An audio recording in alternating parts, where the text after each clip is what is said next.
Stanley Kubrick fue un fotógrafo, director de cine, guionista y productor estadounidense. Era un auténtico perfeccionista al que le gustaba controlar todo el proceso creativo de sus películas, sin limitarse a ejercer las funciones habituales de director o guionista de sus films, considerado por muchos como uno de los más influyentes cineastas del siglo XX. Destacó por su precisión técnica. Realizó 13 películas, entre las cuales se encuentran varios clásicos del cine. Su estilo se caracterizó por el carácter icónico y simbólico que envolvía cada escena, por sus efectos especiales y por la composición.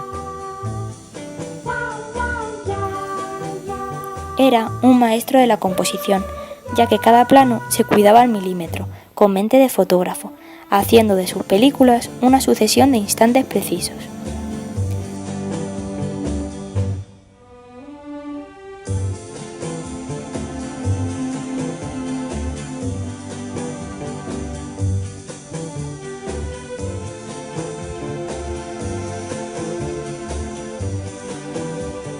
Pero sin duda, un elemento destacable es el uso de la perspectiva, en concreto de la perspectiva frontal. Tenía una obsesión por la simetría de cada encuadre, saltándose la regla compositiva de los 3/3.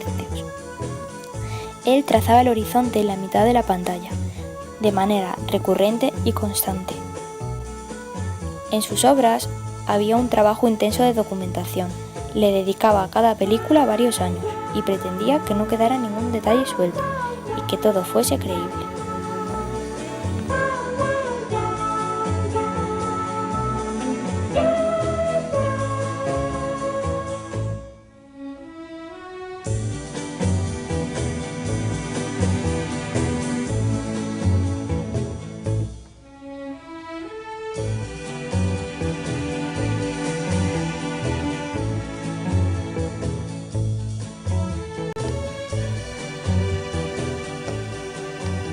En sus películas se observa ese interés por los personajes obsesivos y patológicos dentro de la moral y ética de la cultura en la que se encuadran. Desde muy joven se mostró muy interesado por la fotografía, que después le permitiría trabajar para la revista Look. Otras aficiones eran la música en general y el ajedrez, lo que le ayudó a pulir el perfeccionismo y la futura frialdad profesional del director. Lo que sí era importante para Kubrick era la primera escena, que debía impactar al espectador y arrastrarlo hacia la historia, haciendo que quede muy interesado por ella desde el principio.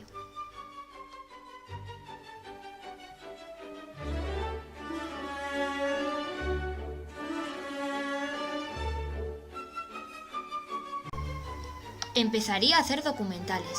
El primero, Die of the Fight, en 1951. El siguiente sería Flying Padre. Y el último de esos documentales se llamaría Los Marineros, duraría 30 minutos y sería su primer trabajo a color.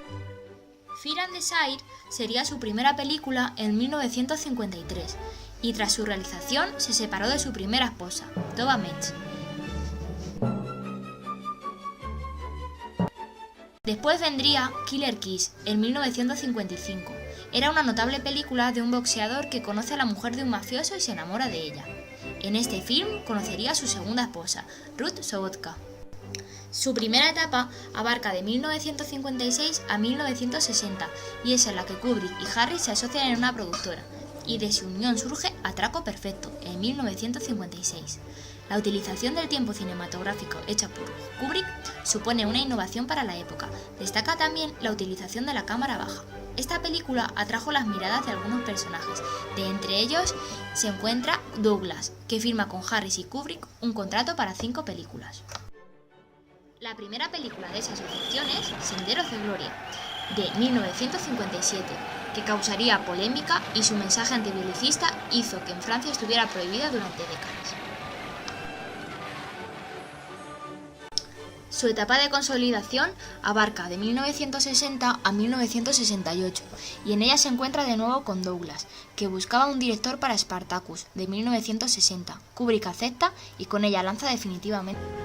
En 1962 aparece Lolita, que fue su siguiente trabajo de éxito y que le permitiría afrontar proyectos más arriesgados. Destaca el uso de los picados justificados por la mirada del protagonista. Películas como Atraco Perfecto y Lolita responden a la estética clásica en la que predomina la búsqueda de la transparencia y la utilización de géneros como el cine negro y el melodrama comenzando a gestarse el estilo del autor, aunque este se veía condicionado por los cánones cinematográficos impuestos. Para su nueva película en solitario, se separa de su socio Harris, y esta se realiza en medio de la Guerra Fría y de la crisis de los misiles cubanos, en 1964. En España esta se dobla con el título de Teléfono Rojo, volamos hacia Moscú. En cuanto a su etapa de obras más célebres, de 1968 a 1980, destacan las siguientes películas. En 1968 destaca 2001, Una odisea en el espacio. La película, además de buscar elevar el estatus de un género menor como era la ciencia ficción, además quiso narrar una historia sobre la evolución del hombre. Solo contiene 40 minutos de diálogo para un metraje de 141 minutos. Sus efectos especiales y la recreación del viaje espacial siguen siendo apreciados por su fidelidad técnica, estableciendo un antes y un después en la innovación tecnológica de los efectos y del género en sí mismo. Otra de sus películas es La naranja mecánica, la cual presenta algunas innovaciones en el aspecto técnico, como el empleo de lentes más rápidas, cámaras ligeras de mano y los micrófonos. La película despertó una controversia nunca antes vista en torno a su contenido y sus repercusiones en los espectadores. Dividió a los críticos y generó debates públicos en la prensa escrita, la televisión y la radio. También fue premiada con 7 premios BAFTA, 2 premios Globo de Oro y 4 nominaciones en los premios Oscars, entre otros. La siguiente película es Barry Lyndon. Estuvo basada en la novela victoriana publicada en 1884, llamada The Book of Barry Lyndon. Fue protagonizada por Ryan O'Neal y Barissa Berenson en 1975. Por otro lado, los interiores se rodaron exclusivamente con la luz de las velas, por la exigencia del director. La novela terrorífica de los años 70 de Stephen King motivó a Kubrick para su siguiente película, The Shining, en 1980. La versión de Kubrick es una variación sobre la versión del libro, especialmente en el carácter del protagonista y sus motivaciones. La película obtuvo buena respuesta del público y taquilla, pero la crítica volvió a dividirse en torno a este trabajo del director estadounidense. Su última etapa se produce de 1967 a 1999. Tienen que transcurrir 7 años hasta que aparezca su siguiente película, Full Metal Jacket, en 1987, donde vuelve a tocar el tema bélico, esta vez la guerra de Vietnam, y nuevamente es una adaptación de una novela.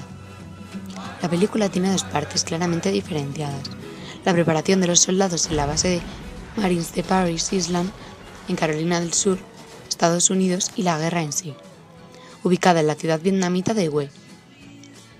Durante el rodaje, Kubrick reescribía el guión sobre la marcha, modificando las escenas originales.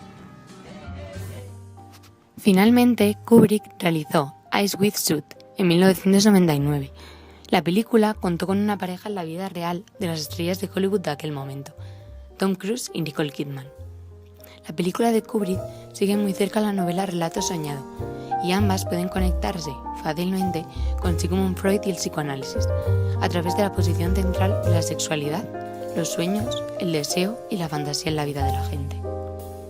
El resultado final es una obra maestra propia de Kubrick, jugando intensamente con los colores y la luz, especialmente la artificial, para reforzar ciertas sensaciones. Días más tarde de acabar de montar la película, a los 70 años, Stanley Kubrick muere en el Reino Unido, el 7 de marzo de 1999. Su muerte congregó gran interés por parte de la prensa mundial, debido a la enorme fama y reputación tanto profesional como el mito personal que ganó durante sus años de vida.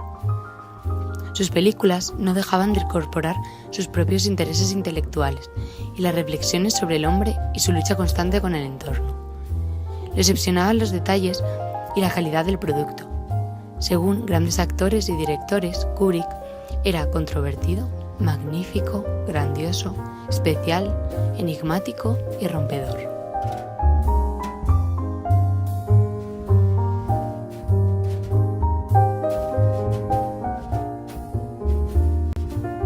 Si puede ser escrito o pensado, puede ser filmado. Stanley Kubrick.